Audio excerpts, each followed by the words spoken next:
Por que se fala que no Brasil a abolição foi incompleta? Não é só no mês de novembro que se discute os assuntos relativos à questão do povo negro e do povo negro no Brasil. Lembrando sempre daquela frase de impacto, né? Que existe uma história do povo negro fora do Brasil, mas não existe uma história do Brasil sem o povo negro. Em primeiro lugar, é importante a gente falar que a Lei Áurea ela foi precedida por 3 leis que foram importantes. Primeiro, a Lei Eusébio de Queiroz, de 1850, que proibia o tráfico negreiro. Foi uma resposta econômica para evitar que houvesse ali, econômica e política, para que evitar que se houvesse ali um estremecimento com as relações com os ingleses. Quando começaram a se pensar as leis abolicionistas, o importante na mente dos políticos daquela época era que se fizesse a abolição da escravidão paulatinamente e não por meio de revolta. Porque aí cai por terra um mito negativo, que é o mito de que a população negra ela foi passiva frente à escravidão. A população negra ela fez tanta força contra a escravidão, por meio de revoltas, por meio de quilombos, por meio de ações contrárias a essa escravidão, que chegou-se ali numa encruzilhada. Ou se tomavam ações políticas para que se acabasse com a escravidão, ou se corria o risco de partes do Brasil virarem um Haiti.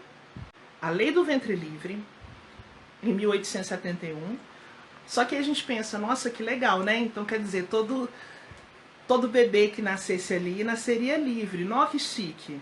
Mas vocês sabem o que tem na Lei do Ventre Livre? Olha só.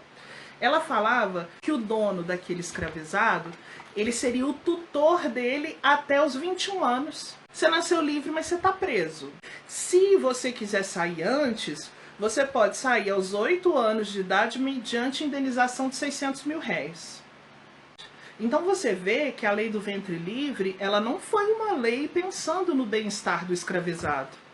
Ela foi uma lei pensando, em primeiro lugar, em trazer reparação econômica para os donos de escravos. E a lei dos sexagenários? Gente, essa lei, na verdade, ela é um escárnio, ela é uma piada. Ela foi feita 14 anos, mais ou menos, depois da lei do Ventre Livre. Ela foi feita em 1885. E por que ela é um escárnio? Ela liberta o escravizado maior de 60 anos, certo? Só que vocês sabem qual que era a expectativa de vida do escravizado no final do século XIX? 19 anos. Olha só, eles teriam que trabalhar por mais 3 anos e ficavam proibidos de mudar de cidade por mais 5 anos. Os 3 anos que eles trabalhassem seriam ali de reparação ao proprietário pela sua liberdade. E, posteriormente, em 1888, 3 anos depois, é que veio a abolição. Vocês lembram quando eu falei que a Lei do Ventre Livre e a Lei dos Sexagenários, ela previa reparação para o proprietário de escravos? Então, aí seria lógico pensar que na abolição haveria algum tipo de reparação para aquele agrupamento que estava sendo libertado, certo? Errado. Não teve. Então, qual é o grande problema com o 13 de maio? Com 13 de maio, nenhum. Agora, com 14 de maio, todos. Porque no 13 de maio aconteceu, obviamente, aquela alegria por causa do fim da escravidão.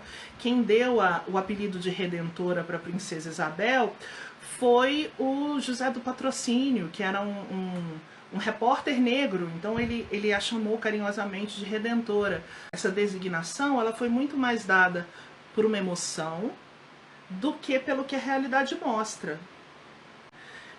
A Lei Áurea ela botava ali a pedra final na escravidão no Brasil, mas sem nenhuma ação reparadora para o povo negro. Então esse é o grande problema, quando a gente pensa no 13 de maio e na simbologia dele. Hoje você é uma pessoa escravizada, amanhã, 13 de maio, você é uma pessoa liberta.